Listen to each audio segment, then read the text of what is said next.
Just be here now.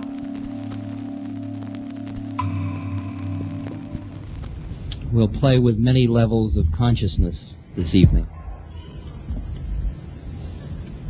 Working with the heart, working with the intellect, working with beyond the intellect, and working with the Shakti, the energy. And the game is balance. Balancing the heart and the head, the energy and the heart, the love and the power, the truth and the lies.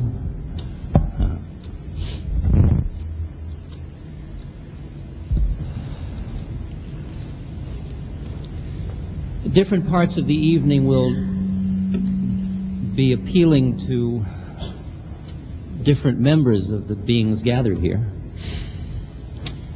If part of the evening isn't to your liking, just go inside and let it pass. You know what you need. Take what you need from this smorgasbord.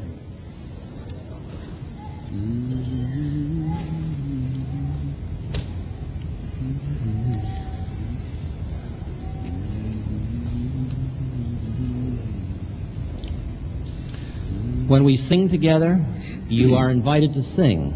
If you don't sing, please do not feel guilty. Okay? Because that vibration is a total drag. All right? So if you don't sing, just smile. It's okay. All right? Or just sit quietly and enjoy the singing. Krishnadas and Blind Willie Johnson's Lighthouse.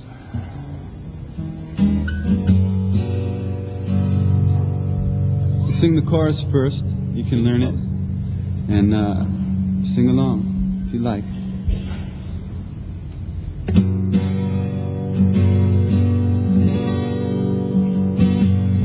Shine on me. Let it shine on me. Let your light on the lighthouse shine on me. Let it shine on me. Let it shine on me. Let your light on the lighthouse shine on me. Let it shine on me. Let it shine on me. Let your light from the lighthouse shine on me. Let it shine on me. Let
Oh, he is my holy dove, he is my one. Let your light from the lighthouse shine on me. Let it shine on me. Let it shine on me. Let your light from the lighthouse shine on me. Let it shine on me. Let it shine on me. Let your light from the lighthouse shine on me. Well, the night is dark and the ground is cold. Let your light from the lighthouse shine on me. Oh, my body is getting sick and I'm growing old. Let that light from the lighthouse shine on me right now. Let it shine on me. Oh, let it shine on me. Let your light from the lighthouse shine on me. Let it shine on me. Let it shine on me. Let your light from the lighthouse shine on me. Well, let it shine on me. Let it shine on me. Let your light from the lighthouse shine on me. Let it shine on me. Let it shine on me. Let your light from the lighthouse shine on me. Well, let it shine on me. Let it shine on me. Let your light from the lighthouse shine on me. Let it shine on me. Let it shine on me. Let your light from the lighthouse shine on me. Let your light from the lighthouse shine on me.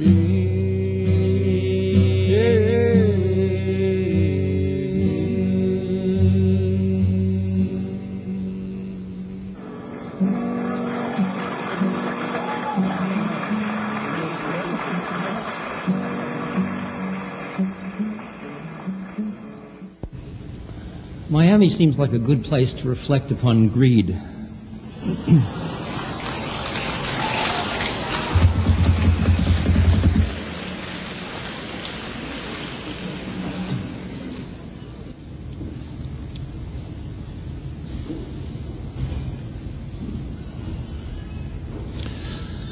I was watching a baby feed, a very young infant feed.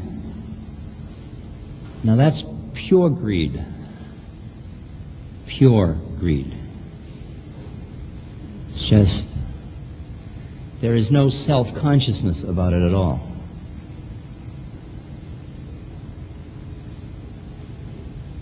And then we get socialized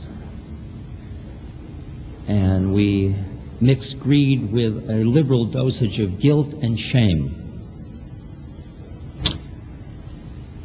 to control our greed.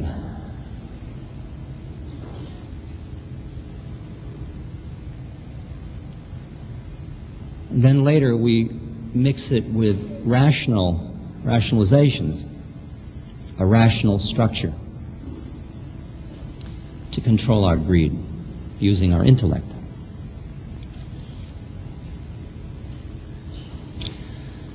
So when we are a controlled greed instrument, we are called socialized.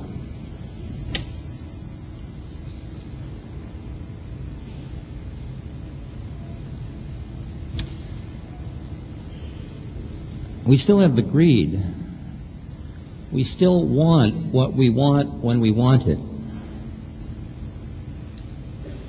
Because when we're getting just what we want when we want it, we have a certain feeling of, right on. You know when you're really thirsty and there's no water and you got a long distance to go, and you finally get to a point where there's a cool glass of water. Ooh. Or you need to go to the bathroom and you're on a long bus trip.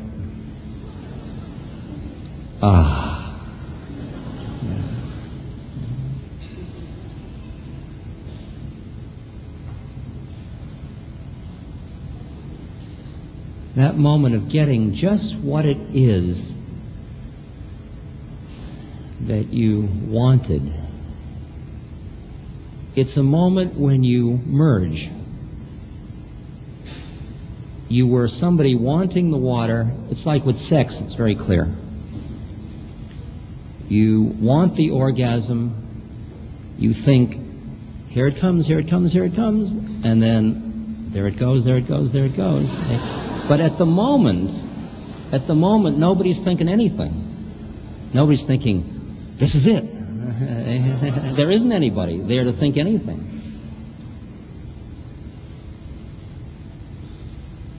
But that lasts about that long, unless you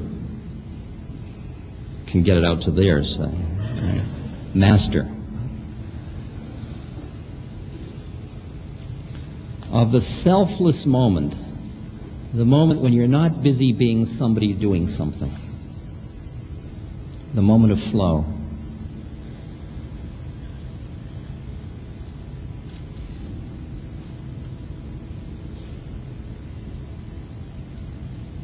Now, the culture's been changing, and we're throwing off a lot of our guilt and shame.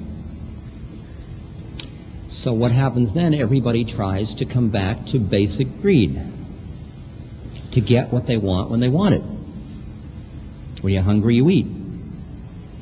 But then you see people swelling bigger and bigger and bigger, just out of pure greed.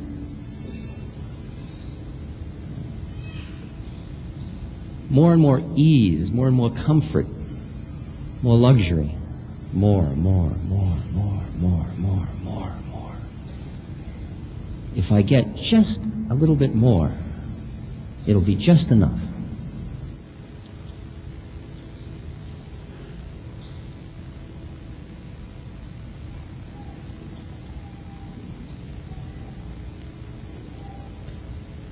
And for those moments, it is. It is enough. The problem is that those are moments in time. And a moment later, they're gone.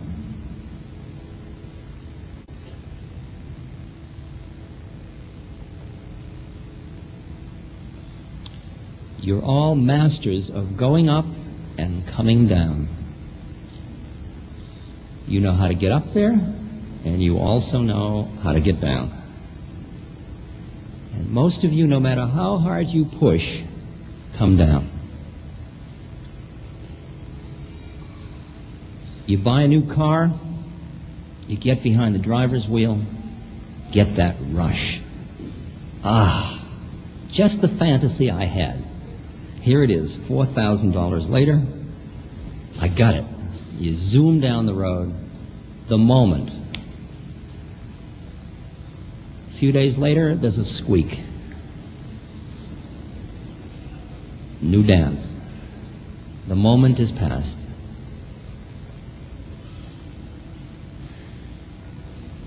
People who are designing their lives around getting more try to get those moments in closer and closer together. Because if you can get them in close enough, you may not notice the space between them. So right in the middle of dinner, like, what's for dessert? You're in dessert, Take out some coffee. Drinking the coffee, let's go to the movies. We're in the middle of the movies. What do we do after the movies? Let's get an ice cream soda. Ice cream soda, let's take a walk. Taking the walk, what do you say? This is great, let's go to bed. Go to bed. What's in the refrigerator? And so it goes, on and on and on. Always just getting ready for the next one to make sure there's not going to be a space between the one you're in now. Because, God forbid, there should be a space. And the fantasy of the society is if you have enough money and enough power, you'll be able to do it. You'll be able to bring it off. You get them in so tight, it'll just be one whoosh. Right? It'll just be jetting to Tokyo for breakfast. All the way, right? That's it. Okay.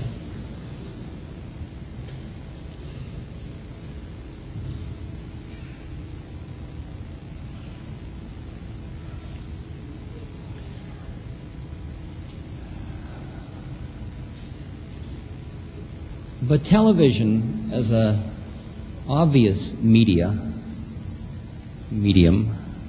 has not somewhat of a hole in that fantasy. Because it confronts you on the screen, right in your own, right between your feet, in your own bedroom, with faces of those people who made it. And if you look in close, the vibration often isn't one you want. It's as if I made it by everything society said I should do to make it. And where is the pot of gold? What's wrong? But why worry? The sun will be up tomorrow. It'll be warm and toasty. I'll just worry about how to earn a living, keep my kids alive, get a little sun, have a little leisure, smoke a little grass. It's okay. I'll fill. But there is a moment when you don't want to fill anymore. When the futility of your predicament of grabbing at things that are in time becomes too apparent.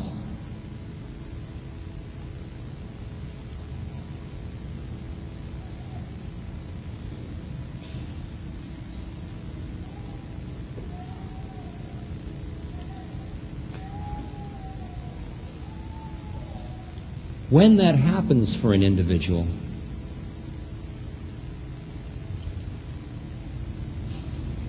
he experiences despair. And in the midst of that despair is the seed of the next stage of his growth of awareness. You are here in this room, almost without exception, because you recognize what I am talking about. That even if you are in the midst of collecting it all, of having good home, good family, good insurance policies, good security, good fun, good sun, good nature, good social responsibility, good political activism, good health food, good clothes, good friends,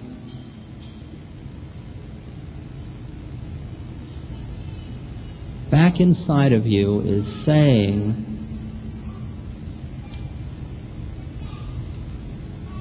what is it back in here that's yearning for something else? What is it? Is this just neurosis? Are we just a collective group of neurotics? We may well be, by the way. This may be the dissatisfaction of an affluent society, grasping at straws. Or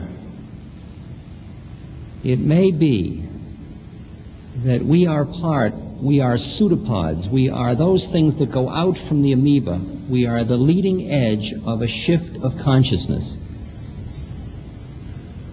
in which we are now reaching for something more profound, deeper in our own beings, deeper in the universe.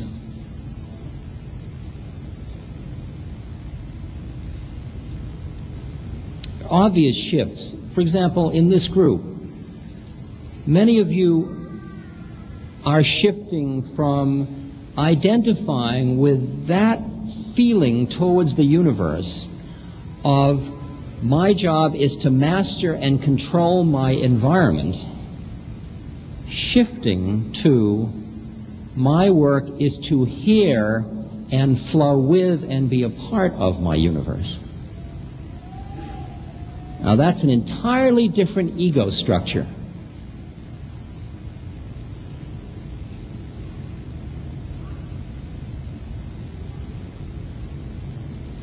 That is a shift in consciousness. That is the answer to the ecological imbalances that come from man's intellect attempting to control nature.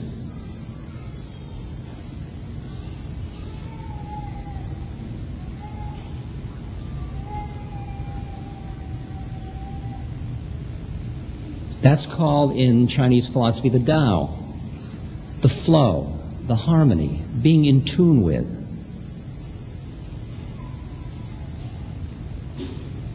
Being an instrument of the universe instead of a master of it. But what a humble ego to be willing to do that.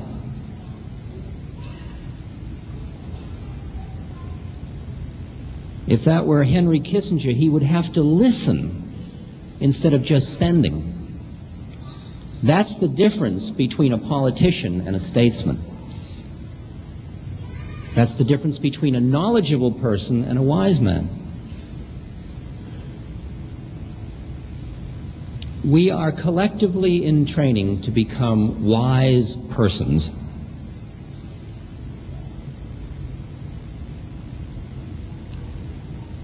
A wisdom that is going to be reflected in our beings. Our actions are going to reflect these shifts in consciousness that we are about at this moment.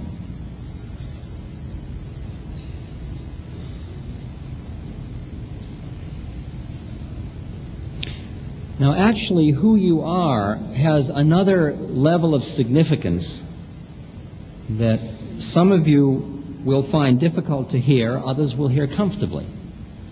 And it concerns issues of reincarnation and karma, of who you are. See, at one level, you think you are somebody sitting in North Miami Beach High School. And you think you are a man or a woman or a boy or a girl, or some mixture.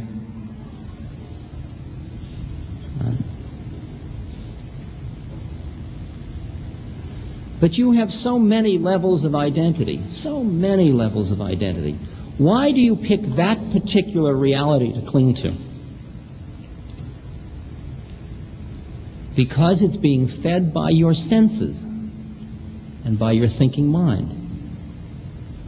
Until your eye be single, until you only see with the third eye, you are hooked on these eyes, these ears, this nose, this mouth, this skin, these thoughts.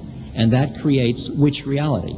And they're all tuned to a certain frequency, and on that frequency you are sitting in North Miami Beach High School.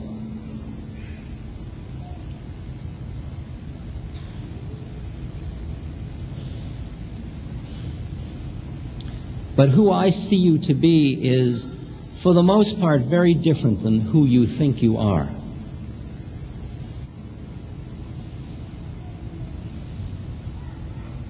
I've been through the example many times. Many of you have heard the example, but it's such a vivid image that we can repeat it and work with it. It's a good one. It's the one of the flipping of the switch by the eyes, your perceptual apparatus, your receiving set. See, if you tune into a channel, let's say channel 2 on your television set, your eyes, what you see when you look out at the world is the physical reality. You see man, woman, big, little, old, young, dark, light, bald, hairy, developed, undeveloped, mole, bent nose, this, that, whatever. Right? If you're preoccupied with that in yourself, that's what you see in everybody else.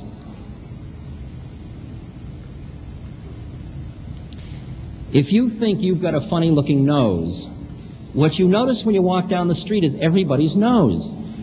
It's bizarre. Right? If you think you don't have the right clothes, all you notice are people's clothes. Right? The physical reality. If you are horny, what you notice in all people are who's makeable, who is a competitor with you for who is makeable, and who is irrelevant. Okay? And that's the reality. That's what you see. That's watching all the girls go by on the street corner, or the boys go by in Ms. Magazine. One more. Flip.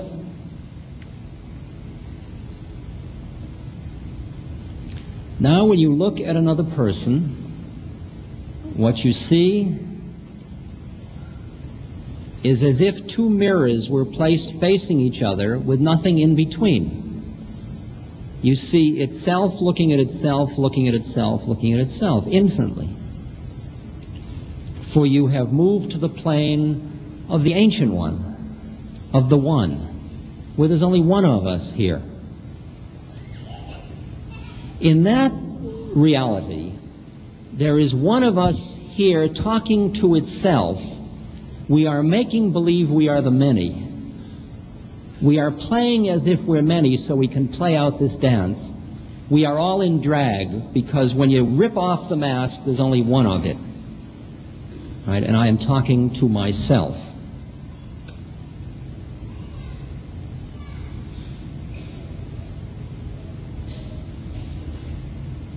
Now, the minute you left the psychological, the minute you left that second channel, went to the astral plane, you immediately left North Miami Beach High School. Right.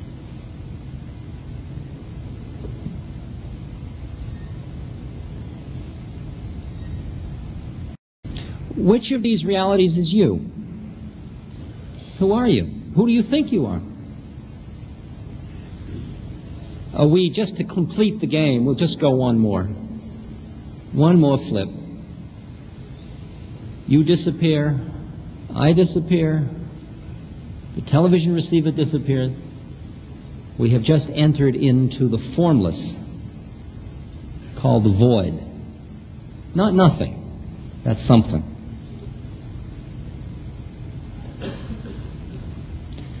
These are all relative realities. Physical, psychological, astral, soul, one. All of those are relative realities in form. They are all relatively real. No one of them is absolutely real. If you try to stand in one of them, you're going to have to deny all the rest of them. And if you're standing in one of them and saying, who I am is my psychological self, and then suddenly you have a dream or a vision, or your consciousness alters, you say, I was out of my mind, or I had a hallucination. In the New York Times last year, there was an article in the Sunday supplement, a study done on mysticism in America. And it said 2/5 of the population of the United States have had a transcendent mystical experience. That's an enormous number of people who have gone outside of their ego structure. A sampling of those 2/5, 85% said it was the most profound experience of my life and I never want to have another one.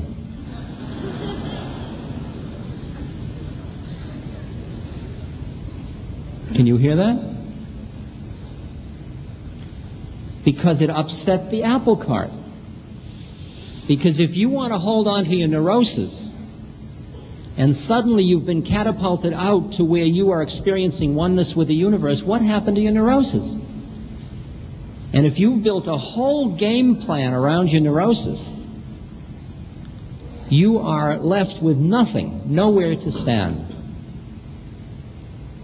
So it is true that most people in society are pushing away experiences that indicate that they have an identity on other planes of reality in order to hold tightly to the plane they are comfortable with.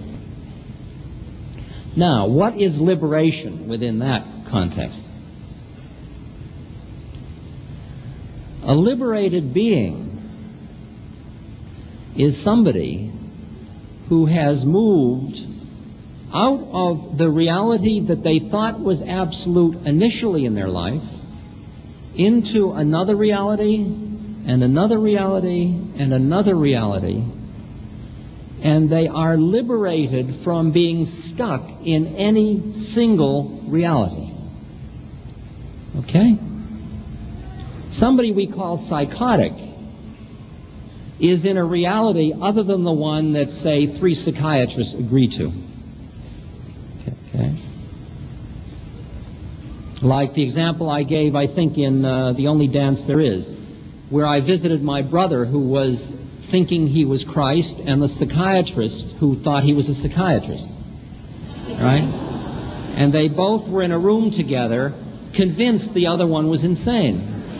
Okay?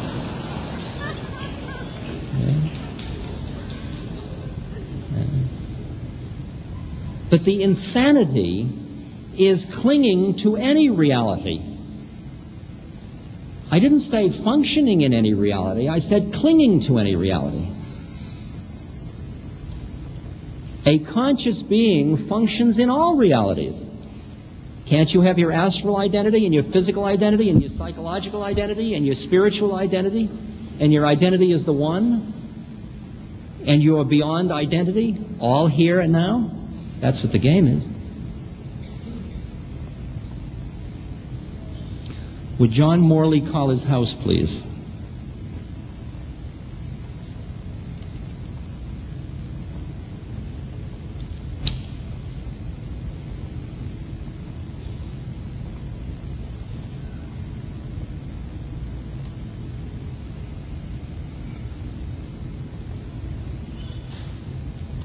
Who you are in an evolutionary sense is somebody who in this very lifetime has begun to awaken to your predicament of a limited reality. That's it.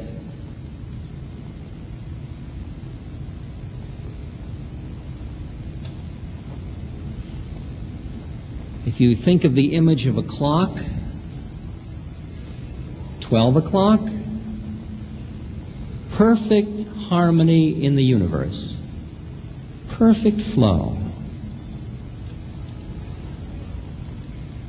A metaphor you can work with about 12 o'clock, Garden of Eden. Everything is in relation to everything else. There is no separateness. Within that perfection, God has said, man has choice. That's part of the perfection. Choice to do what? Choice to act in opposition to the will of God, in opposition to the flow, to the harmony. Okay? If you cannot get into an emotional reaction to the Garden of Eden story, it will teach you a great deal at this moment. Before eating the apple, which is the apple of knowledge in which man goes into dualism, in which he then knows but no longer is. He has separated himself in order to know. He wants to be God. He wants to know, not just be. Following eating of the apple, God finds him covering his genitals with a fig leaf. And God says to him and to Eve, "Who told you you were naked?" Where did separateness come from? Where did shame come from? Why do you even think you're separate? Because the minute you start to think about something, you have separated yourself from the flow. Now be careful, because I'm not knocking intellect. I'm merely doing what Vivekananda talked about, shifting the intellect from being a master to being a servant. Okay? 1201, you ate the apple. You ate the apple, by the way. Now you suddenly look around and you see it all, but you're no longer part of it all. You are experiencing your own separateness, the beginning of alienation. Okay? You are cast out of the Garden of Eden, out of the flow, out of the self-consciousless flow. From 1201 to 559, birth after birth after birth after birth. You are born into your separateness again and again and again, and each time you spend your life trying to optimize the control with your separateness in order to re-experience what you had at 12 o'clock, but still keep your own sense of separateness. In other words, you want to be God and have your own heaven. That's what somebody in Miami Beach wants, is to be God and have his own heaven, the way he wants it.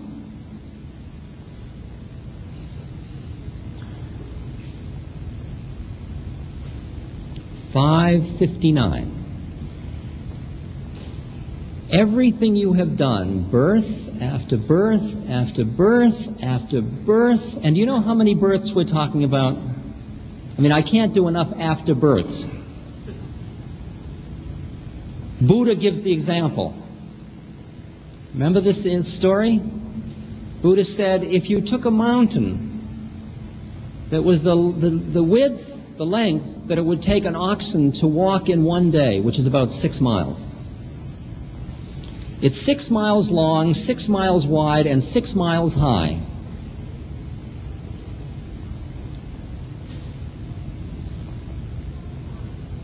And every 100 years, a bird flies by the mountain with a silk scarf in its beak, and it runs the scarf over the top of the mountain. In the length of time it would take for the silk scarf to wear down the mountain, that's how long. Birth, death, birth, death, birth, death. If you want to get a little sense of the time, just look at how many times you've blinked your eyes since you walked in here. Those are like lifetimes. It's just the time change, time shift. This whole thing you're involved in, this is the big one, right? You've said that for the last 10,000 of them, okay? This is the one I'm going to do it, right? Just one more pizza, right? And there it is, another birth, another pizza. Right?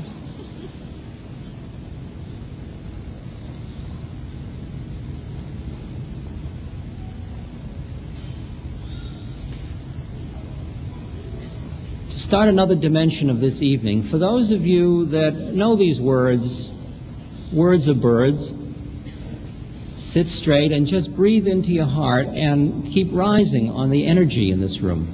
All right?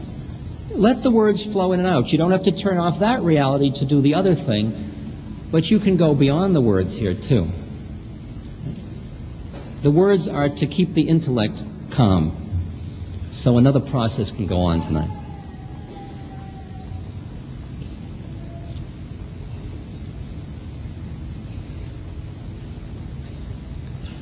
Six o'clock, despair. I have tried every strategy I know in order to master the universe and be in control of it and recreate the Garden of Eden, and I can't do it. Despair. Despair is the prerequisite for awakening. 6:01, right in the middle of a birth, you began to awaken.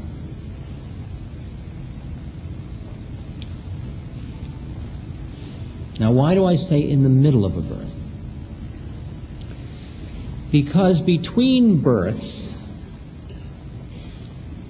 you have awakened each time, only to go to sleep again as you took birth. But often you resisted the awakening between births.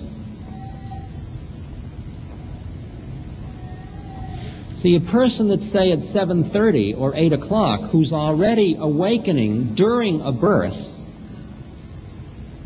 is different than somebody at 4 o'clock who didn't awaken at all during the birth, who denied all awakening, was the 85% who said, I never want to have that experience again. The person at 4:30 dies. They're dying. They say, save me, I don't want to die, I don't want to die, I don't want to die. Do whatever you need to do, keep me from dying, and then they're dead. And a moment later, a voice says to them, welcome. And they say, if I'm hearing a voice saying welcome, I guess I didn't die. And the voice says, no, you did die. For a person at 4:30, utter confusion. That confusion can last until the next birth. It's called purgatory. 8:30, however, you're dying, I don't want to die, I don't want to die. You still don't want to die at 8:30, you see. You don't not give a damn till around 11:15. At 8:30, I don't want to die, I don't want to die. Save me, you're dead. Welcome. I guess I didn't die. No, you did die.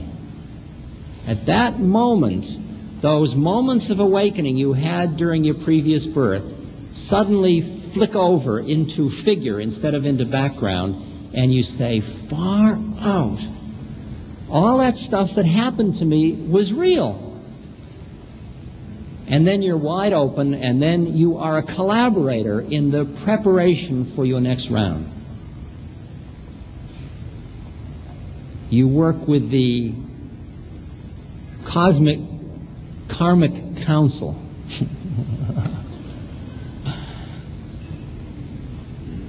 In the realm of the astral Meshuggahs. In planning the next dance.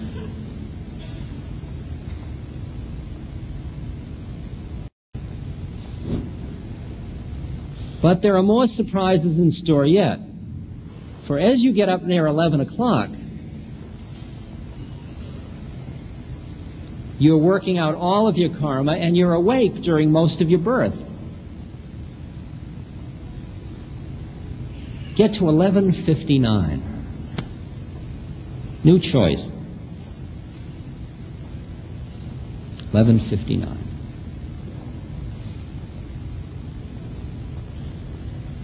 At that point, you can merge back into, give up the last vestige of separateness that's left, which is merely the thought of I. That's all that's left, the thought of I. Or you can push against the final merge and stay in form. And why would you stay in form? Not because of your personal desires any longer, because you don't have any. You stay in form because of what in Tibetan Buddhism is called the Bodhisattva vow. You stay in form because of the suffering of all sentient beings. That's what a guru is. It's a being who is staying in form in order to relieve the suffering of other beings. 11:59. Where are you? 3 o'clock, 5 o'clock? You're at least past 6 o'clock or you wouldn't be in this room. 7:30, 9, 10:30, 11:45? Are these moments on the clock births and deaths? Could you go through the entire clock in one birth? There is no fixed time, no time units.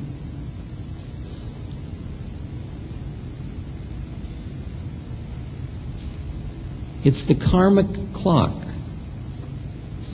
And the final realization at 11:59 is that the entire clock was an illusion. For at that moment, path and pilgrim and goal merge into one. And you see that the entire clock was within the illusion of time. When Buddha says you already are the Buddha, meaning you already are fully enlightened, you're merely busy thinking you're not. And the entire sadhana, the entire path, is the path of awakening you out of your illusion of separateness to acknowledge who you already are. Thus, nobody teaches you anything. They merely remind you. And that what you are seeking is not out there. It doesn't lie in me as opposed to lying in you. The only difference is that I'm not as attached to who I think I am as you are. The act of meditation is the act of transcending your models or molds of who you are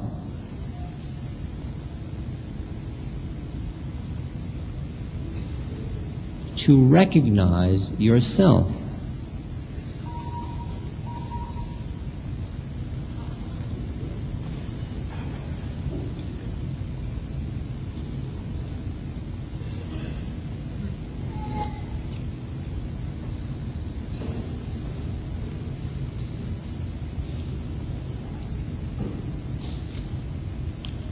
What is it you want this lifetime? What is it you want?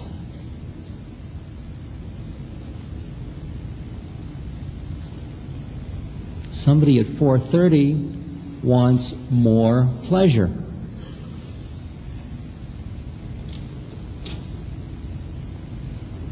Somebody at 8:30 wants to return to the source, wants to know God, wants to become enlightened, wants to be free, wants to be realized, wants to be liberated from suffering. A person at 8:30 recognizes Buddha's Four Noble Truths, that the cause of suffering is clinging or attachment, and says, help me free myself from clinging and attachment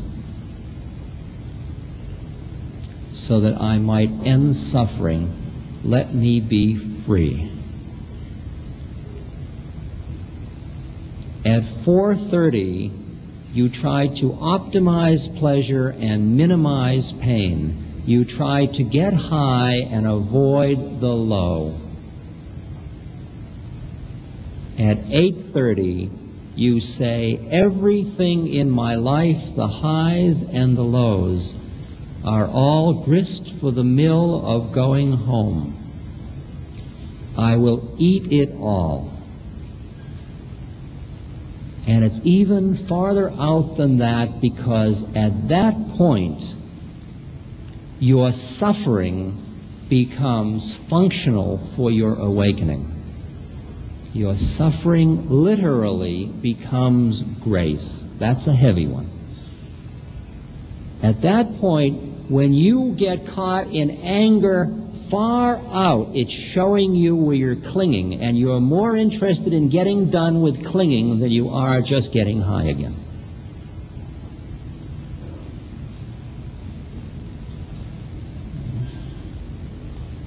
Then you are ready to take life as it comes towards you without defining this but not that. I want a new Cadillac, but I don't want cancer. Okay. By 10 o'clock, you're ready to say, new Cadillac. Cancer. Life. Death. Pleasure. Decay. Because all of it is seen only in relation to that television channel in which the soul is going home. And everything on all the planes is grist for the mill of the process of awakening. You use it all. And your life at this moment is an absolutely perfect statement. Perfect. Most of you sit around saying, if only, whatever. If only I were 20 years younger, 20 years older, richer, poorer, more beautiful, a different sex, whatever. If only. By around 9 o'clock, that's all over. You're looking at just how it is and you're saying, far out. Well, what am I going to do with this one?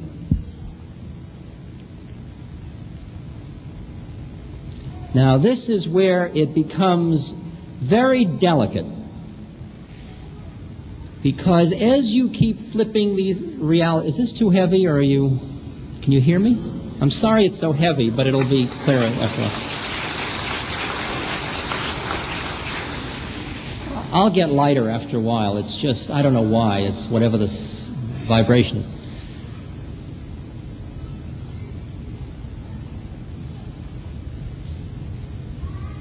When you are busy identifying with your suffering, you are a tremendously socially concerned human being, because you look around and you think of all the suffering, and your empathy is very great.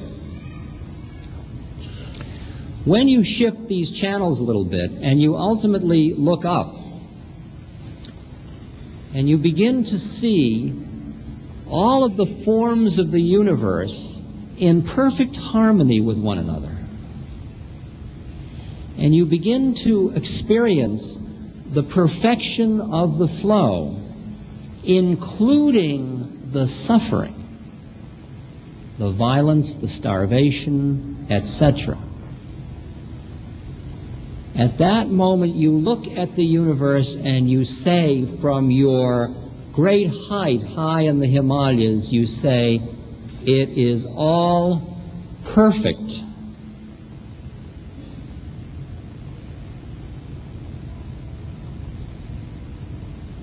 Now, if you stop in that reality,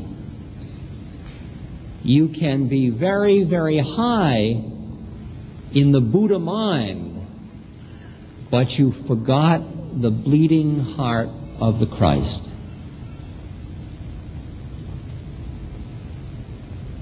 The liberated being is the being who simultaneously is looking up and seeing the perfection of it all, and looking down and seeing the blood on the snow and seeing the suffering. The balance is that you, as an incarnated being in North Miami Beach High School, must honor your incarnation in order to be free. You cannot deny it, and your incarnation is as a human being living among many human beings, most of whom are suffering unbearably.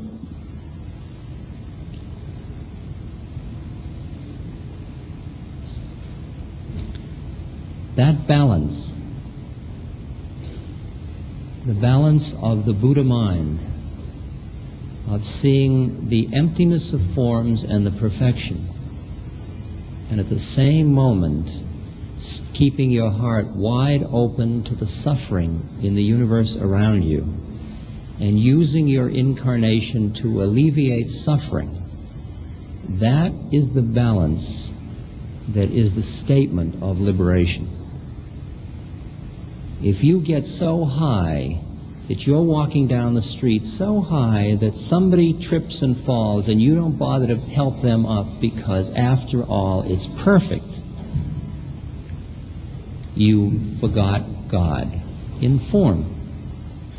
If you're so busy helping the person up on the street that you forget at that moment the perfection of the entire dance, including the fall and the helping, you forgot God in the formless state.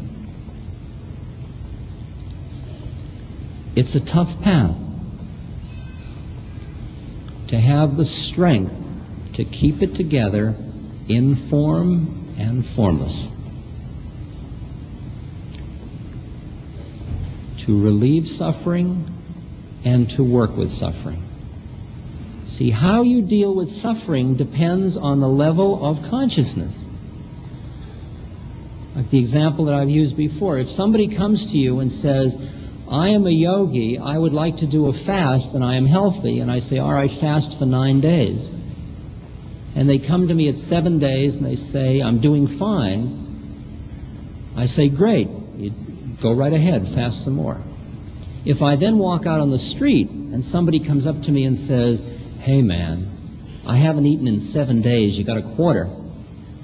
I don't say to him, you're doing fine, proceed. Right? There's the quarter. Because his level of consciousness, he's busy suffering. The other being is using the suffering to awaken. It's the same thing. They both didn't eat for 7 days. One person is busy being the person who didn't eat for 7 days. The other person's being the person who's going to God. No judgment. One person's at 4:30, one person's at 9 o'clock. You don't judge that a person that's 40 is better than a person that's 20. They're just 20 years older. The beings around you represent different ages of incarnation. Your parents, your children, your brothers and sisters, your friends, all different. All different. For a moment you might meet in the journey and then spread apart. No matter how hard you try to grab their hand, it can't happen because you are at different levels of the dance. You have different work to do.